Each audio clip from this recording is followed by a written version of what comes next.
doing, Lady Mojo? I'm doing great. I'm doing great. Welcome to the podcast, Life's a Comedy. Let's talk about it. Got you finally on the screen, and I got you on the microphone so we can interview you a little bit and how you got into comedy and why you did it and a little bit of everything. So y'all better get ready. Oh yeah. So let's first start off with where are you originally from? I am from Albany, Georgia. That's Southwest Georgia. The home of Ray Charles and the group Phil Mob. Those are So yeah, opposite, like Albany, Georgia. That's one. having both of those field mob, that might have been a good song together. I can see that. I definitely could see Okay. that. All right, so you've been in the comedy field. How long you been doing comedy? Just broke 3 years in December. Yeah. Wow, 3 years. Yeah, that's a long time. Cause I only been in the game a year. So I salutes to the vets. He is one of the vets. I personally met him in Columbia, Missouri. If most of them guys don't know, he is one of the guys that did the show at Sidelines. Was it Laugh? No, sideline jokes. Sideline jokes. Yeah. Sideline Jokes. That's right. Yep, you guys, you and Caleb. So let's get a little background of you and what you guys, how you came together with that, because that actually was booming for a minute. It's hard to find people in this college town to do stuff like that. So talk about that a little bit, and then we'll go back to your history on how you got to where you are. Okay. First of all, I appreciate that. The booming. That's a compliment. Seriously. So I moved out to Columbia October of 2017. Right when I got out the Marines, moved out there. My girl lived out there. She's actually a scientist out there at the University of Missouri. So that's why I was out there. Heard about Eastside Tavern. Went up there. Watched some open mics. Signed up through Bill Donald, who's the godfather of comedy out there. Yes. In Salute. yeah, much for so shout out to him. But just there, I kind of seen they had their little gatekeepers at Eastside. Certain people would act funny and whatnot, and we black people. If you gonna act like that, you gotta be good at the craft. Okay, Yep, you so sure do. I seen Caleb one night. I had to follow him. He set that mug on fire. Matter of fact, I can tell you what day it was. January 9th, 2018. Okay. That's He fine. went up. Yeah, he went up one night. His family was in there. I ain't know his family and all that. I ain't know him like that yet. But he went up. He blazed the stage. He was talking about like broke people that's always traveling. Everybody could relate to that. Yeah, it was crazy. They went crazy for him. And I remember they said I was up, because whoever hosted, they gave you the list. And I remember I'm like, oh, I'm after this man. So, yeah, so he killed it. I went up there. I started a little slow just to kind of let people get over that. And then I went in and I did my joke about my brother. He works at Pizza Hut, and his street name is Pizza Man Twan. So I went, did that. Yeah, yeah. So I went, did that, and it worked out. But then me and him just kept bumping into each other. We started doing shows. We ended up doing a show. It was actually me, him, Noble Russell. I'm not sure if you met him yet. Yeah, he was out there at the time, and Travion Lamont. So we kind of like this little pack, and we would be at Eastside, and then we got in our mind like we got to do our own thing. So we started in Jeff City at a spot called Surveillance. We had packed that house out. That was like May. What was it? May of 2018. So basically, like 4 months later, after me meeting Caleb, we started doing some stuff. And then after that, matter of fact, let me back up. When we did Savannah's, the day before, me and Caleb, Tuna, who's the manager of Sidelines, or who was the manager, the owner of Sidelines, Yeah. he said, hey, about on this jazz night. It was this guy named Kevin, real black dude. That's all I Oh said. yeah, black ass dude. Real black. I'm talking about 3:14 a.m. black. I'm talking about that specific, right?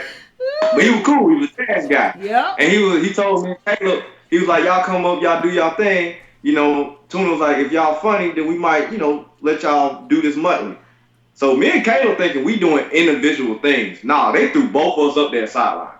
Oh, And okay. that was like May 10th or something like that of 2018. They threw both of us up there. So that's how me and him came into that 2-man duo. Cause that wasn't Oh, the plan. okay.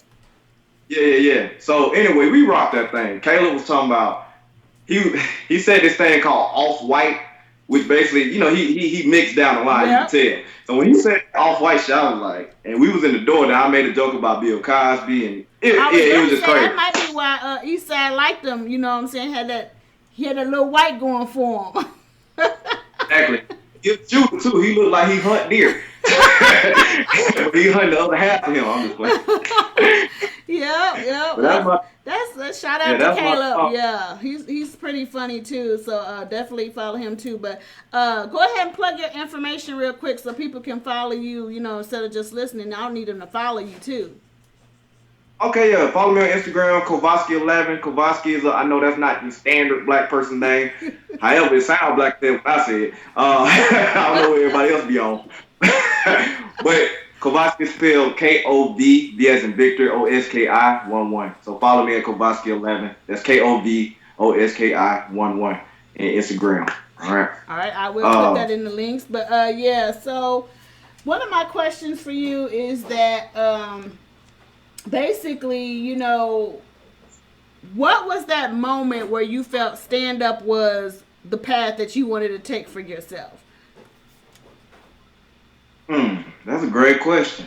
I think right before I left for the military, right before I left for the Marines, that was 2010.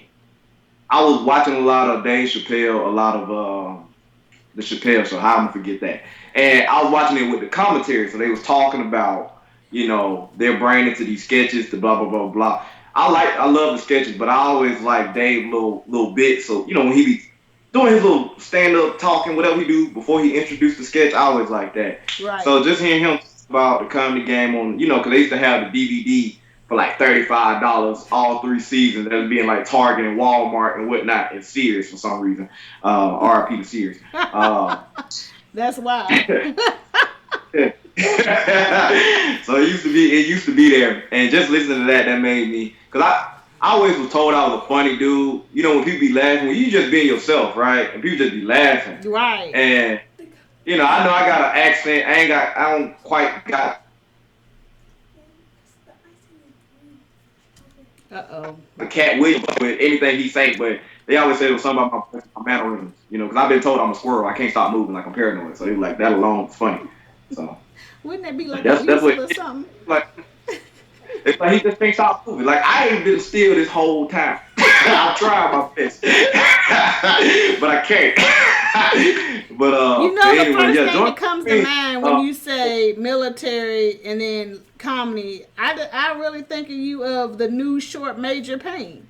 Like, uh, I like comedy and being in the military. People they don't think they think that military is serious, and for someone to be in mm-hmm. the military, that go through a lot of strenuous stuff and different things and see a lot of stuff, you pretty much need comedy in that to survive. I It's mean, in true. my opinion, I ain't been there because I ain't laying on the ground for nobody right now. But yeah.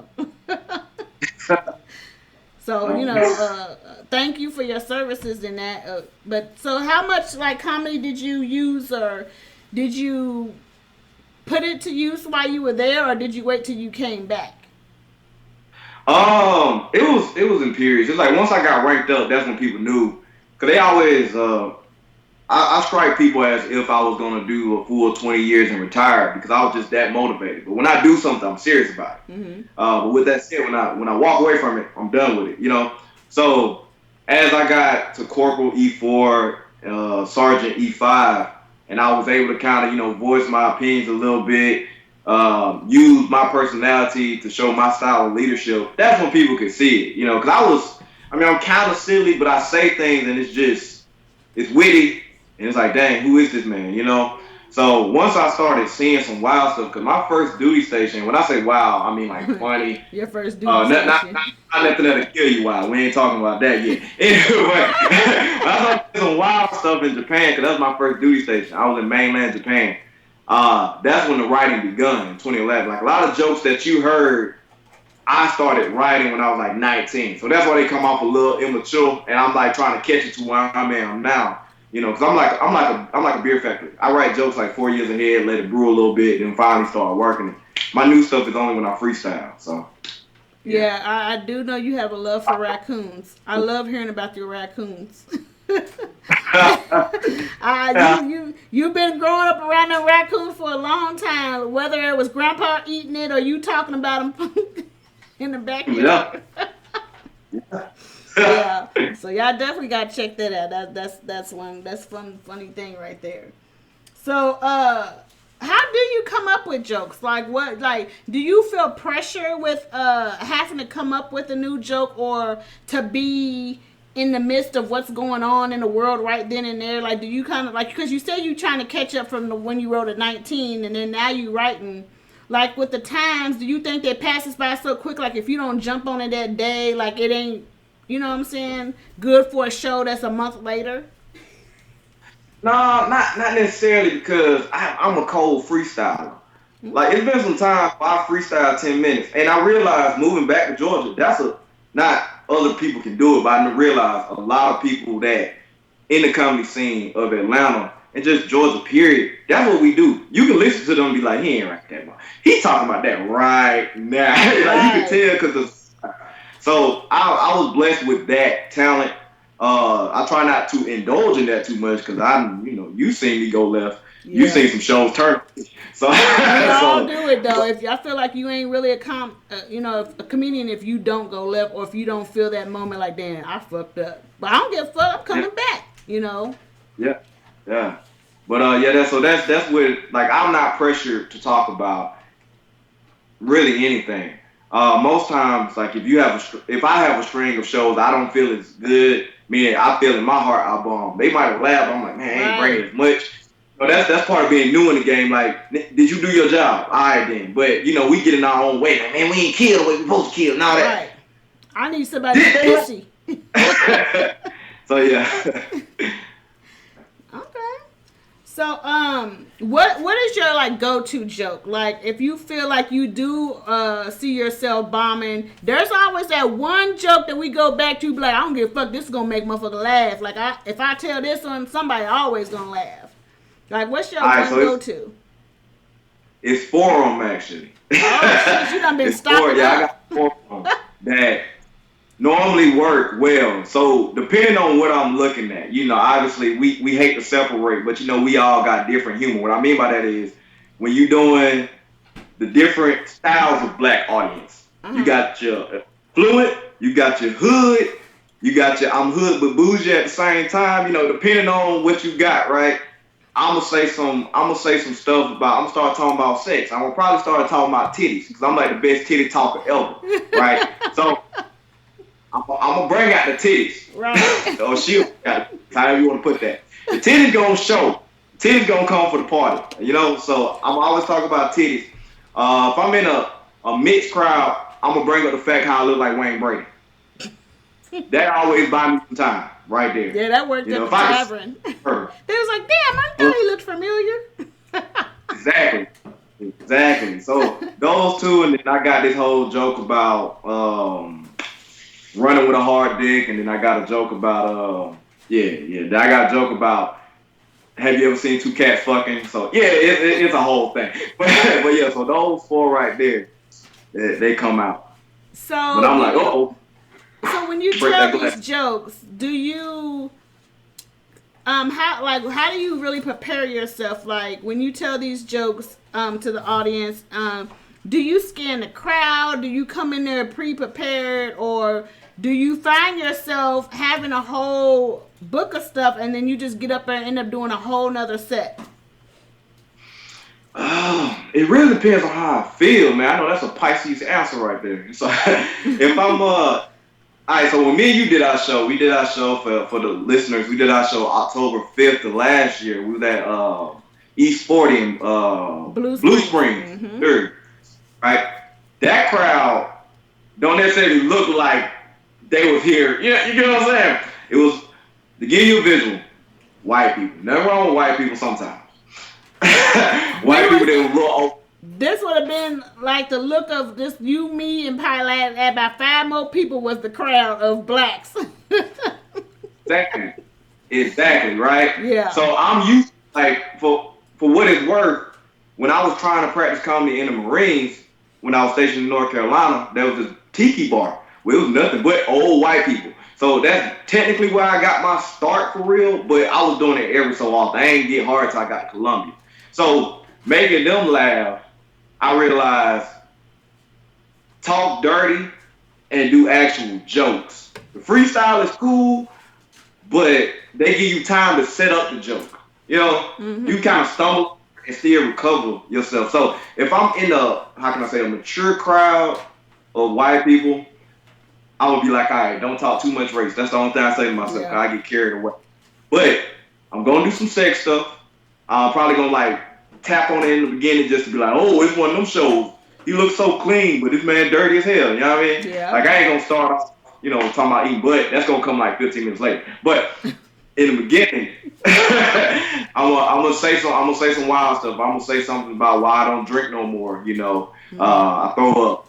All that stuff. My balls clap. Right, which is another one of my go-to jokes. So that's normally how it goes. If I'm in a crowd full of people, I think gonna get majority of the things I'm saying on freestyle. Meaning, I'm looking at what's going on in the room, and if the room reminds me anything of the trailers I've seen in my life, voila. I'm about to talk about the smell. I'm about to talk about who in here is a cat lady. So it's just a whole bunch of stuff. So it just depends on where I'm at. If it's a leak in the roof. When Whoa. you're when you're yeah, definitely in trailers, yeah. Yeah, you got a lot of leaks.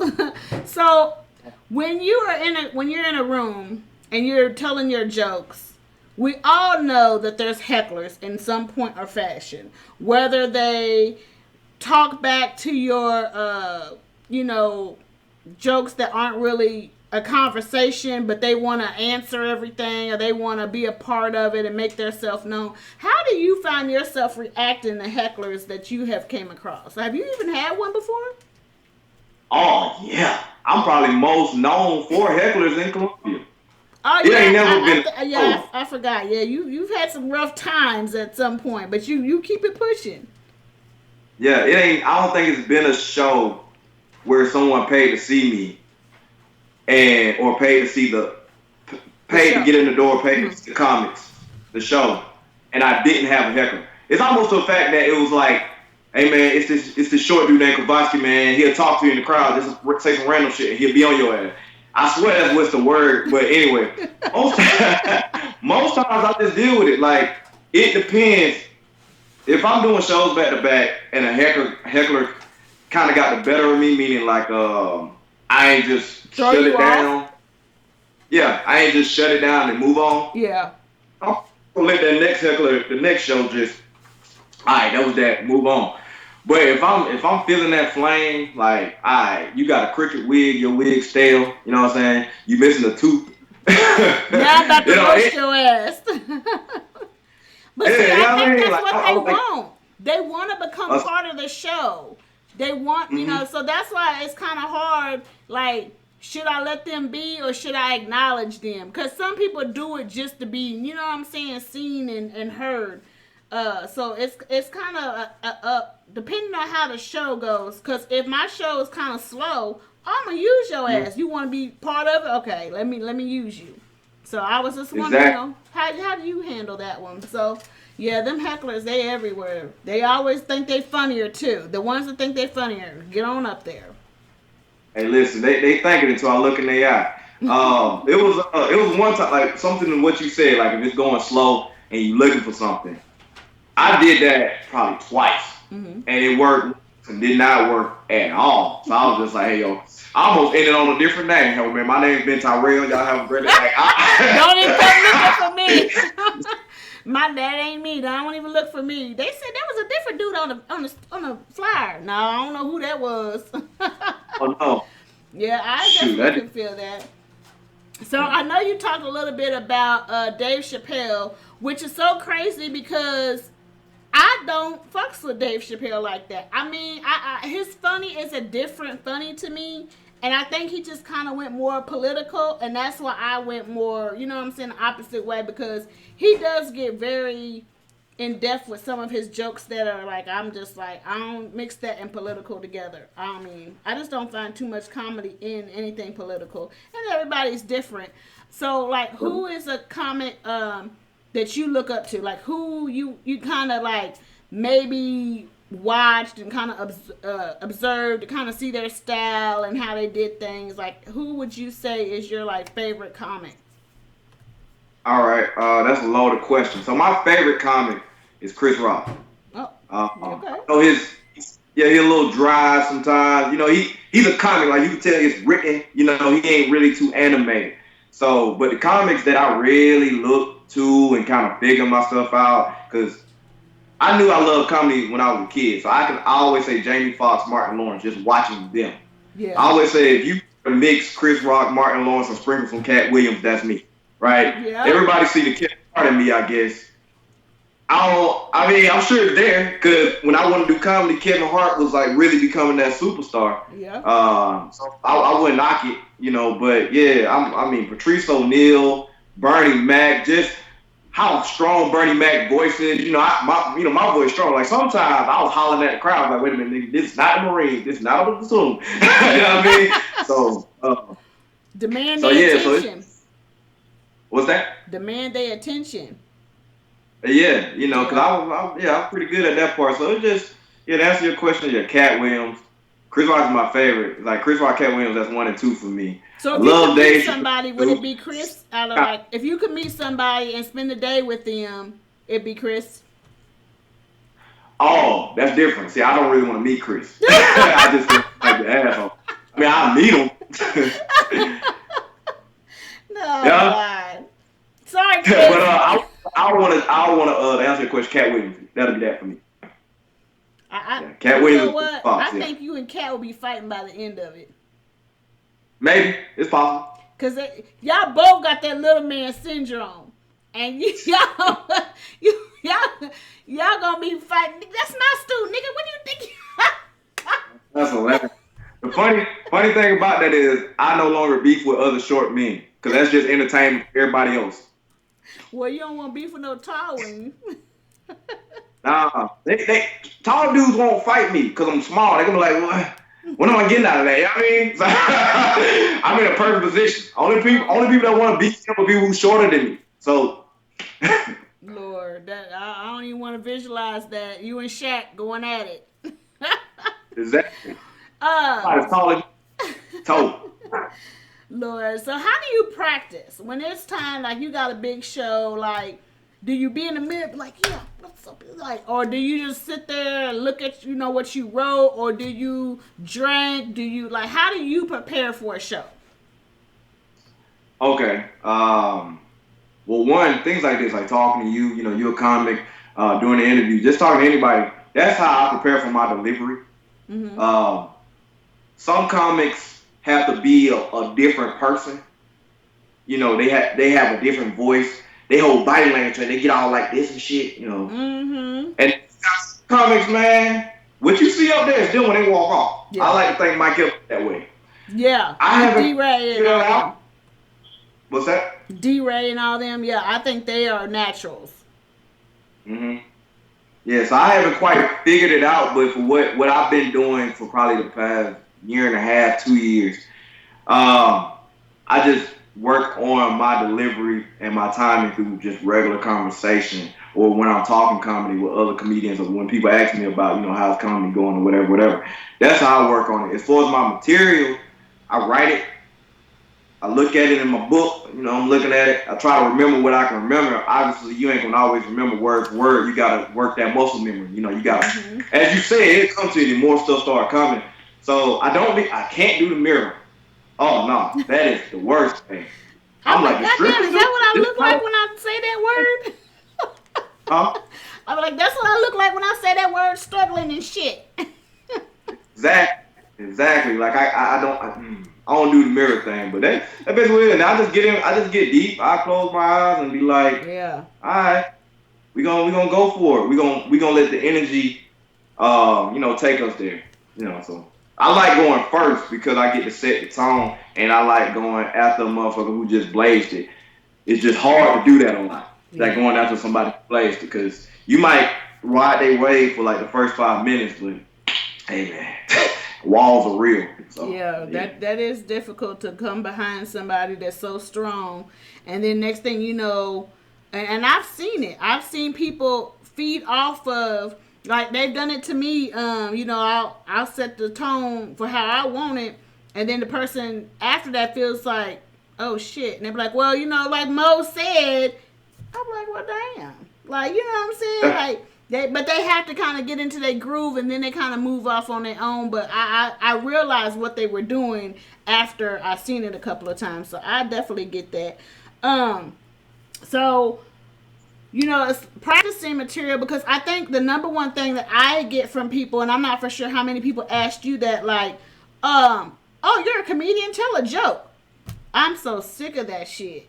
Like, what the yeah. hell do you want me to tell you? Like, so, I mean, when you meet people and you say you're a comedian, how does how is their reaction? Like, Yeah, same thing. And I just started grinning. And most times I'm like, nah, or a show, you know what I'm saying? I'd be like, it's a preparation there. I mean, I can be funny, but not because you said it. It's like, I guess true comedians are like that. You just can't tell them to be funny. Now, right, we might do some funny stuff. Like, we might buck our eyes at you, or, get your ass on somewhere. You know what I'm saying? We might do right. something animated like that.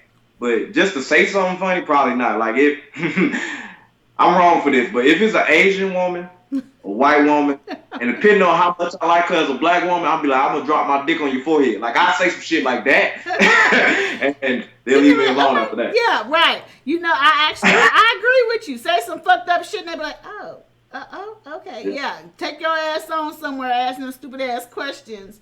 Or, Uh, I'll conversate and then I'll end up saying something not trying to be funny because I'm really being a smart ass. But they're like, oh my God, you're like funny. I'm like, really? yeah. And I would say, at first, when I was really, really like that very beginning, I would just start making fun of what I look like. And that'd be that. I'd be like, I look like a meatball with a goatee. Like, I'd say something wild, and then just to, you know what I'm saying? Just to get them, you are funny, right? So I just started making fun of me because it's right there. You looking at me, so. I don't know about a meatball. I would say a little burnt sausage or something, but not a meatball.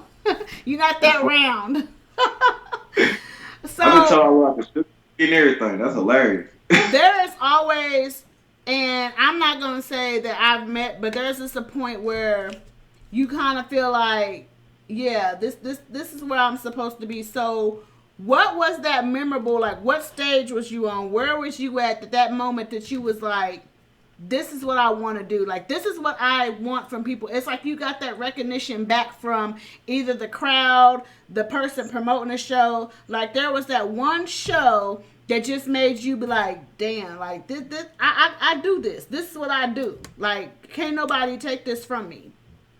Hmm. It Oh had to be the man, I most think memorable moment. Like, you would never forget it unless something else came along. But a moment that gave you that aha, like, this is my moment. I want to say when we did sidelines, like when our first show at sidelines. I want to say because it was a decent crowd. I think we had like 8 or 9 comedians, and of course everybody brought one twosies or whatever. And then some people who go to sidelines, they stood, and in that moment right there, I felt like okay, I can do this. That second show we did July of 2018, it was packed wall to wall. Obviously, this pre-COVID, of course.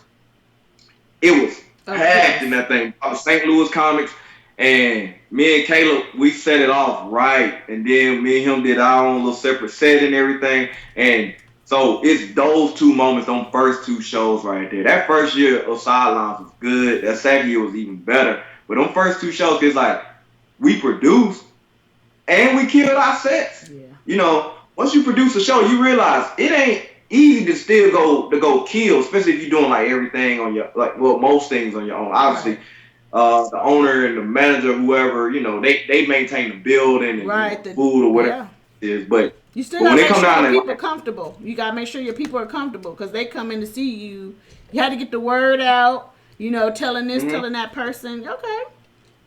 Yeah. Like you the promoter, you everything. I'm talking about you Yeah. the equipment, you out there being the little parking man with the little vest. Like motherfucker, I'm the host of it. Like you doing it, I mean, people got attitudes, but hey man, that's part of the game. So Yeah. yeah. I would say them two moments, probably more that July show, that July 2018 show. That was like, okay, we could do this. All you gotta do is keep doing it. Right. So and then not being that region and people come to see us, that was another thing. I'm like, man, I ain't know nothing about it. Come on, one thing I knew about Missouri really just St. Louis. I ain't know Kansas City was in Missouri. At least you ain't like Real, some I had a people. friend who from Kansas City. He like, yeah, they the same. I was like, oh, okay. And I forgot that quick. Don't do Como. Don't do Columbia, Missouri. Hey, I shot that shit all the time, 5.73. That's why I got my start. Yep. So, I mean, regardless of whatever, y'all don't really claim Columbia. A lot of y'all claim St. Louis and Kansas Exactly. City. That's their city and shit. But Como, man, it's a good medium city, man. It's like Amazon in 1998. Just watch that shit grow. Oh Lord, not Amazon. So, what do you feel like that a moment that you just died on stage that you like you literally just wanted to cut your show short and be like, fuck this, have a good night. I'm Travis Ball or some crazy shit and just walk off the stage. Like you just felt like it was just so fucked up that you didn't even want to be seen after that. Like, have you just ever had that Man. moment you died on stage? Oh, Tiffany man. Haddish died on stage when they said she was drunk and just talking some random shit, something, and it's kind of like Listen. burning, but it's just kind of like you literally died. Like you couldn't even bring yourself back. Your ass is giving mouth to mouth to yourself and dying still. Okay, I don't know. Like me personally, other comments probably be like, "Nah, Kovoski." I think, but I personally don't think I could embrace back. But I will say the closest moment to that. I mean, I got man one Sunday night in St. Louis at the Lab Lounge. I got my ass handed to me. I wasn't so. I started off so good, and then I just hit that wall, and I fell flat, and some OG comments coming on after me tore me up. Had everybody raised the phone with the light playing. Never would have made it. Like man, that nigga ain't funny, man. I'm talking about murder me. But that's still ain't the second worst. That's second worst. But the worst is matter of fact, it was the show. It was Picasso's birthday. That show we did December 2019, and I made fun of his family. And because I went so hard, that's why I was like, fuck, I gotta keep it up now. It was that right there where I was like, damn, man, you can just shoot me right now. And the guy actually got punched after that show. Oh Yeah. my god! You were supposed to She run. called. Yeah, she punched my other. Then she was like, you so cute, but fuck you. I was like, man, you ragged. I was like, look at my face, look at my face. You literally but died yeah, then. that right there, because it went left. I'd have had a lot of left things, but I got on her hygiene. She was stank, but I ain't have to talk about the whole family. I could just left it at her. So yeah. Well, at least you recovered from it and didn't stop you from living your dream. As far as what is the funniest joke that you've heard from someone that you just every time you think about it, like you just bust out like there's a joke that you just be like, that shit was funny as fuck. Like I need a joke like that, like a Okay, memorable so joke.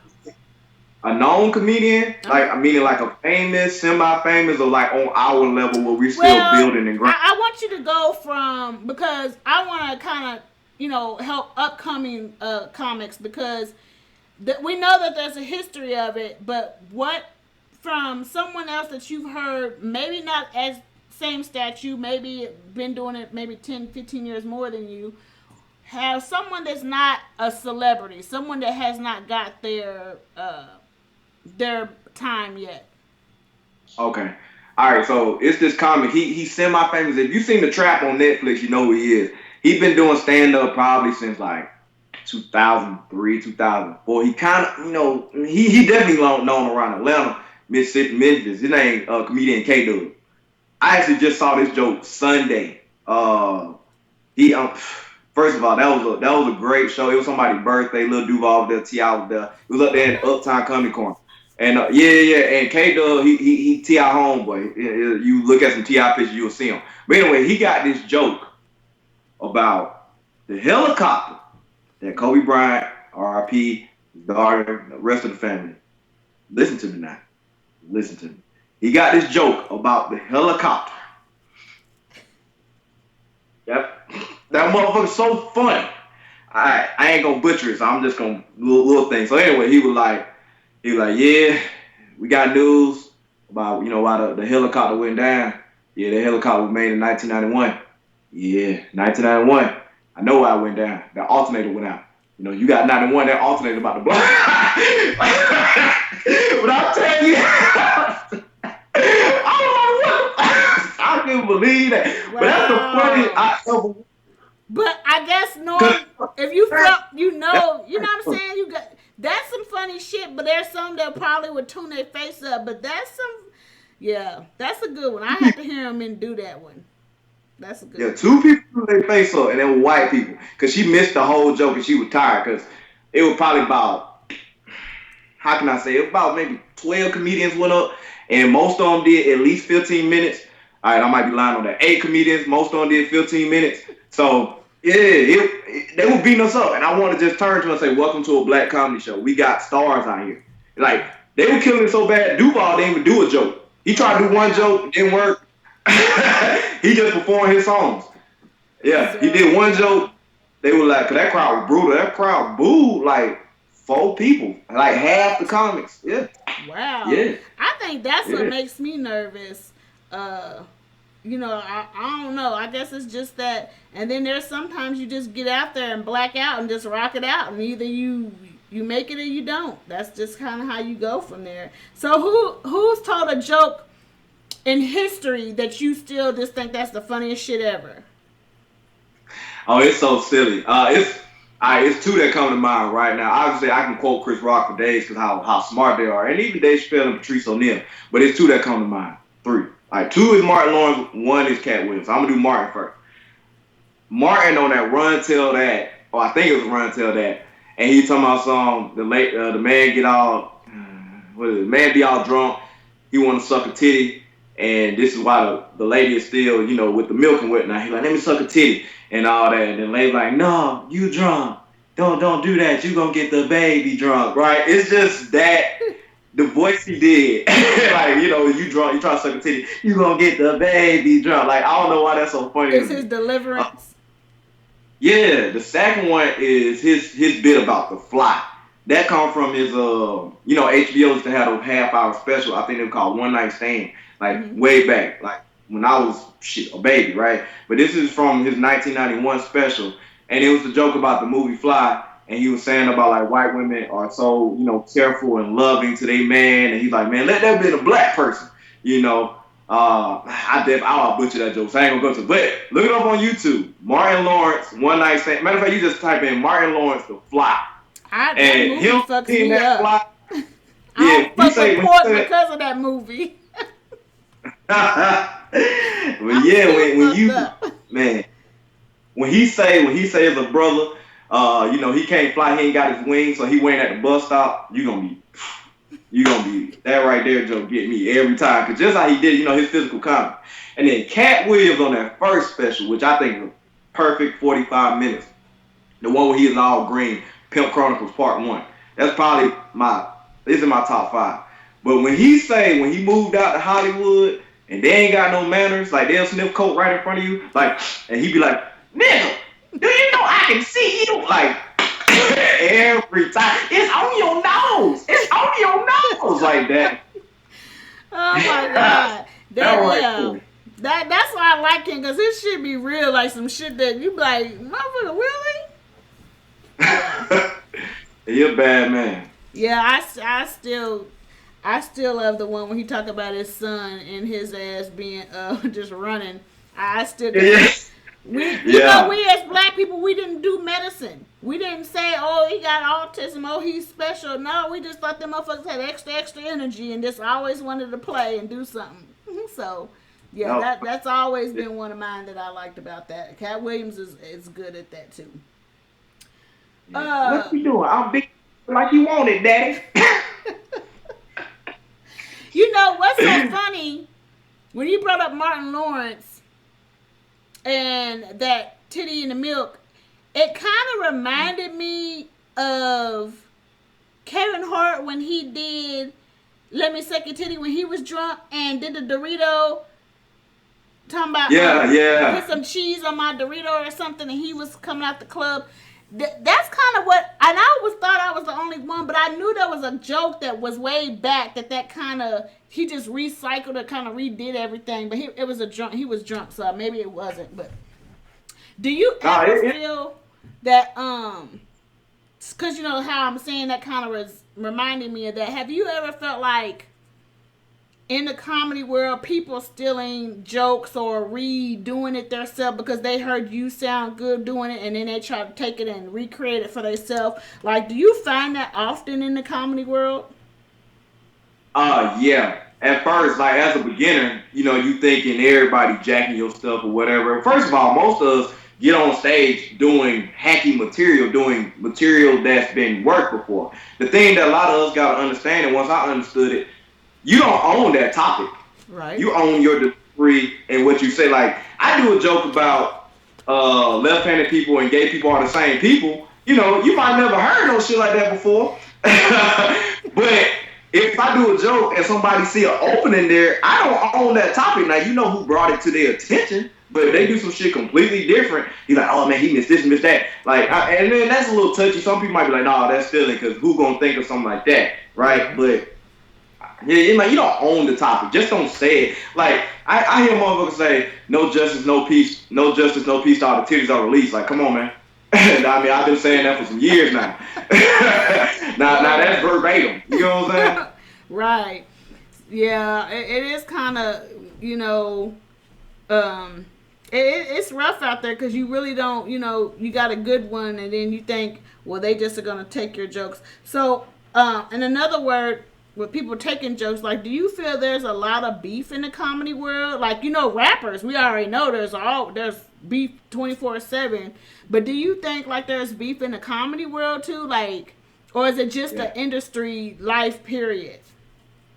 Well, yeah. It's beef in anything where money is involved. That's one thing. Mm-hmm. I mean, it's beef in the postal service. You know what I mean? Like old ladies ready to go ride on other people for hours and on some like how you get overtime and I don't get overtime. Like it's beef on that level. So just imagine when you can make millions in what you're doing. Like first of all, we artists. Mm-hmm. So you know how artists are. We all got that Erykah Badu in us. Like, hey, I'm an artist. I'm sensitive about my. You know what I'm saying? Yeah. We got that. So yeah, it's beef because you may feel like, man, I'm funnier than this person, but they getting all this opportunity. Yeah. You may feel like, man, this person slighted me. They got some problem with me. You feel like this person sound like me. I mean, when I first moved to Columbia, they weren't making fun of people in the crowd. They were not. A heckler can get off in Eastside Tavern. Mm-hmm. It probably was some people who was doing it when I wasn't, and I'm talking about before I moved there, but what I saw, they was afraid to do crowd work like that for real. And I came in, didn't nobody know me,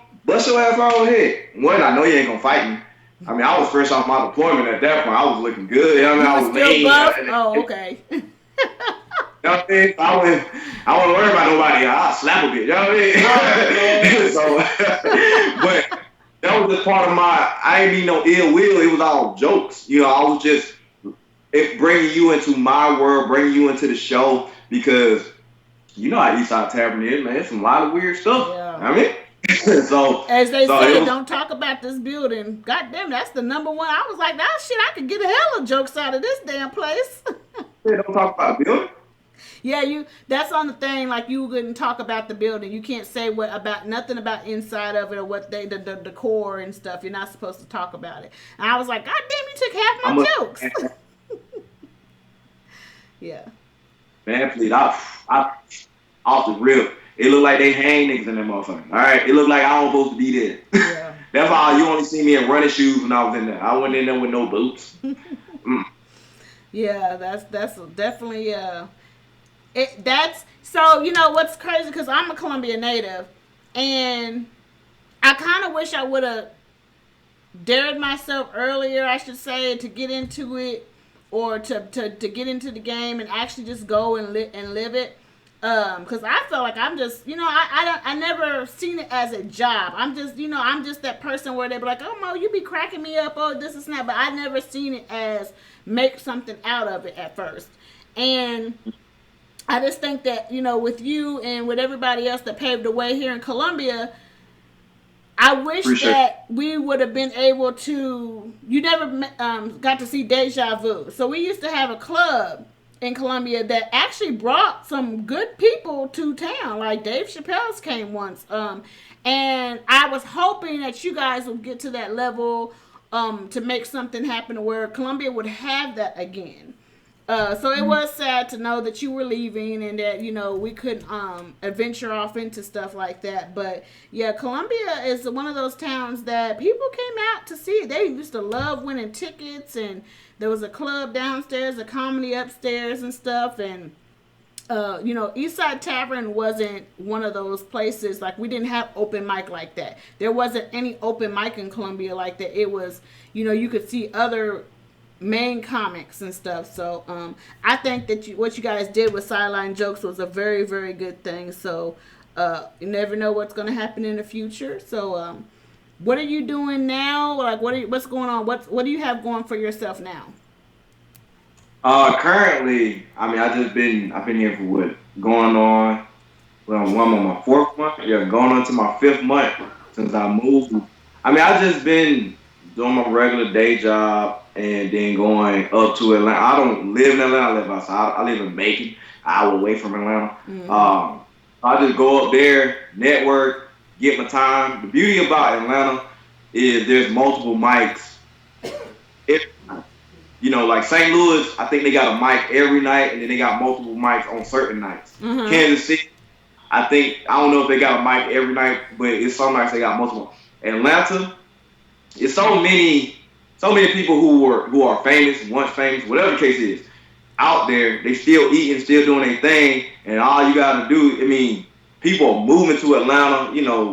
Atlanta probably one of the only big city, probably the only big city. Oh no, Houston, Miami, and Atlanta are the only big city that's still functioning like COVID never happened. Right? Mm-hmm. Like people they wear their mask on right here. So I mean, they just show it to get in the club, but it's here. Right. So I go up there, I network, do my funny stuff, cause you just never know who about to pop. I mean, mm-hmm. One thing that I learned though is that Atlanta is a different beast. Like I remember when people from Chicago would come do shows in St. Louis or even come to Columbia or Kansas City or whatever, and it's just murder. Mm-hmm. Man, you say you from anywhere else but Atlanta? Nobody want to hear that shit. Shut that shit up, right? I get away with it because I'm a Georgia boy. I'm deep down there, and I call y'all on your bull, and I be like, I don't steal Bernie Master, but I really had that look. Like it was a girl who helped me like 2 weeks ago, and I was just playing, like and she said something like now, so, and the whole room just started dying. I was like, well, oh shit, ain't gotta say much. They on my side now, so. Right. Well, would you ever leave your day job for comedy? Would you leave your day job for comedy full time? Oh, I would definitely leave. Yeah. I just gotta. If you had that one thing that just set you off, you'd be fuck the post. I'm out post. I'm going post and post. Yeah, I'm just playing. Nah, I ain't shooting nothing. Let me clarify that. But yeah. I'm out like. I'm like this close, for real, I mean, dang, well, it's alright, but I tell you, when DCM Fly came on the scene back in 2014, I was ready to leave the Marines because I'm like, oh, they like this? Not taking away from him, bro, super talented, he's hilarious, but I went to school with about 200 DC Young Flies, so yeah. With me, I'm just like, I may not be as animated, can dance, sing like he is, but for it's just funny, for his writing material, if he can do it, I can do it. It was kind of like when I seen Country Wayne blow up. He's from the opposite direction. He's from the Southeast. What I'm saying? He's a bad boy. It's great, but that channel, I can do this too. I feel like I feel like for Columbia, with seeing me and Caleb, because we look young. I'm older than what I look. Caleb, he look his age or whatever. But I know whenever I tell people my age, they're like, "Fuck out of here!" Like people thought, what I'm saying. So they looked at us like young bucks. But I think with some of people seeing us, y'all felt like, yeah, man, we can, what they saying is cool, it's creative, but I'm just as funny, So when you feel that way, you gotta go do it to find out, I was super confident. I'm like, man, DC got it, man. I got it, bro. So yeah. That brings up another question, and we'll give you a couple of minutes to plug in some stuff, but the internet versus in person. So I'm not for sure how you kind of see yourself. Like, I'm not on the internet every day. I'm not making funny faces. I'm on here. I'm just me. So I'm not on here playing characters. And there's the people that post every day videos, TikTok. Like, do you think that helps them get discovered more than us that just put in hard work and hit stages? Because if somebody doesn't come to that show, how are they supposed to discover you? So do you think that kind of being in the limelight of the internet media and is kind of what helped people boost their discovery or their... Some of them. The game is different now. I say that because a lot of, like, in that earlier than that 2014 to 2016 where you just put up the clips and then now people want to book you for stand-up. Now that you got enough of those guys who crossed over to tell them, like, listen, that stage is a different beast. I ate it, Hey, if you're gonna do sketches, you do sketches. You promote your sketches. Right. So if they are about sketches and they still hitting the stage, yes, because people see them. They wanna, people. If they pay you, they want to pay to see what they saw already, kind of sort of. You know what I'm saying? Mm-hmm. Like, you do sketches, you want to see that fun. Don't bring no different stuff. Like, people came to see me, they want to see me get wild and outrageous. When I start trying to polish my shit, who the fuck is this nigga? You know what I mean? So I've actually had a little bomb like that. I try to switch up. It's like, well, maybe I'm too raunchy or something. And then when I was trying to be clean, they was like, who the fuck is, who is that? I was like, oh, damn. Yeah. They fell in love with that right there. They fell in love with how you get down. You know what I mean? So, and with those sketches, a lot of times it's like they may be interested because, let's say like Desi Banks, right? He do the stage, he stand up and all that. And yeah, he had a big following, but he also had, well, at least from what I see on the interviews and stuff. I don't know him personally. I don't know any of these comics personally at all that I've mentioned today. I mean, I know K-Dub, but But if you want to talk to us, hey. But anyway, besides Caleb and the Columbia, I know them and I know you. But anyway, Desi, he said how Ricky Smiley, hey man, I got 5-minute guest spot for you.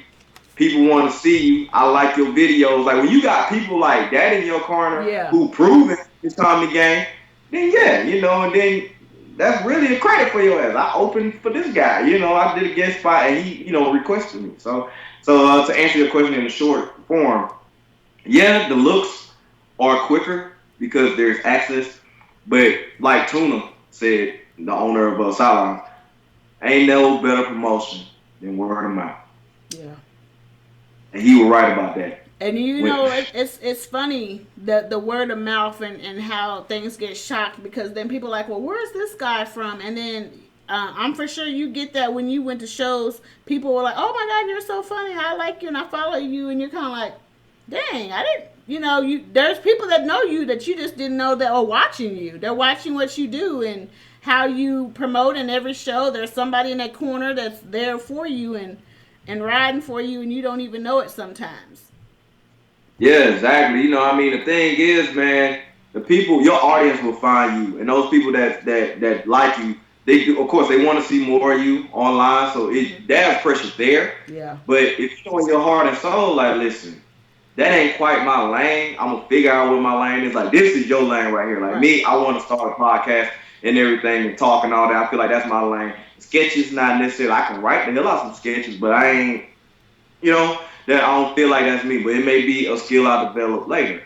So it's like you feel that pressure from people who supporting you, but the thing is, you just got to keep on that journey and let God open the doors for you. Yeah. You are already doing what He would call the hard work, you didn't put yourself up to be stoned. You know, because when you bomb, but don't nobody want to shake your hand. Don't nobody want to talk to you. Yeah. Yep. Yeah, So, that's very hard. Uh, Dang, we can go hours and hours and hours because that's just who we are. You know what I'm saying about talking about this life and the enjoyment of it. And so what you got coming up? Plug that in. What's going on with Kavasi? all right, let's see. What do I got coming up? What do I got coming up that's meant to be plugged in? So I will be visiting Colombia, as I told you. Okay. My lady's still out there, so you'll see me every so often. But I'll be out there at the top of April. Hopefully, I can get 3 shows going in Mexico, Missouri, and Blue Springs again. And then that other one probably be like a workout out there in Jeff City or whatnot at the tavern. So I don't really have anything solid as of now So besides actually come on. keep an eye out. March 4th, Albany, Georgia, my hometown. I got that Okay. show coming up with JD Carter, my sister-in-law, former sister-in-law, I should say, but she's still my sister to me. She was married to my brother. That's a weird dynamic to perform next to, but hey, it's all good. We're still family. See Yeah, the until whole she talk shoot. about his ass. You better wait a goddamn minute. It's a big deal down here. And Gabe, man, I just met him. I wish I could give this handle, but he's a funny dude, man. Like, yeah, a Okay. little fat white boy. Yeah, he hilarious. So All yeah. right, yeah, I'm gonna have to come down to that Atlanta scene and see you. But yeah, we definitely need more stuff in Columbia. So when you come up this way, definitely reach out and make sure that we make something happen. Columbia Mhm. needs it. So I don't think there's been no funny shit going on since y'all left. Oh man, that's hey, much Yeah, love for that. I Seriously. know, right? So You know, yeah, we oh go ahead, my bad. no, no, go ahead. Oh yeah, me and Caleb, man, we really try not to ruffle feathers like that. But as you know, as you do things and people try to mimic you or try to do, man, listen, it's gonna be a lot of fallouts. And I can't say for him, but for me, I got in so much quote unquote beef with people out there over comedy, man. I'm like, what? Like, I remember when you didn't want me on the stage. Like, I'm talking about pints and punchlines. And Rob Harris is the man. He didn't know me like that, but other people, whatever the hell they were saying to him until he saw him, until he Uh came huh. to that second show at Sideline Jokes. That's when he was like, you get on. Like, dude, I used to write flight schedules. That's what I told people. That's what I did in the Marines. I was aviation. I was in the tower next to the air traffic controllers, and then when I went into our right flight schedule. So it was like, motherfucker, if I can put a flight schedule together in different countries, you think I can't put no show together? You know who you talking to? So I had like a little arrogance about me and whatnot, and I toned it down, but it was also like, man, I just want a different scene. I don't want to only be at East Side. I don't want to only Yeah. be doing punchlines because the way they made it seem was like you had to be like super funny. And then when I went to shows and support, these people pulling out their material and they still bombing. And I'm like, well, huh? Yeah. You know what I mean? So I just I get learned the that a difference. lot because people are like, you've never used a piece of paper or a book. And I'm like, I'm just, I don't be trying to be arrogant. It's just different for me, But I'd say that Blue Spring show, that was one for the history for me because even the fact that I told a Trump joke to an all white audience basically and still got the laughs to the side to the core, I felt like, you know what I'm saying? It basically an all black cast. I think it was, yeah. And Yeah, that's why. But it's cool.